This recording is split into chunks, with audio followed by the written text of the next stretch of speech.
அந்த வானுக்கு ரெண்டு தீபங்கள், அது சூரிய சந்திரரே.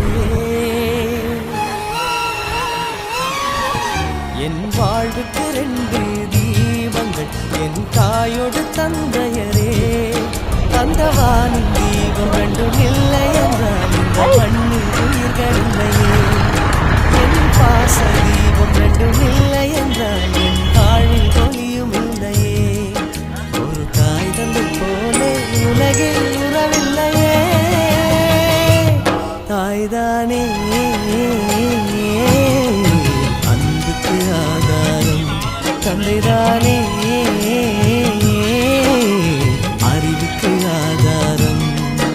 அந்த வானுக்கு ரெண்டு தீபங்கள், அவை சூரிய சந்திரரே.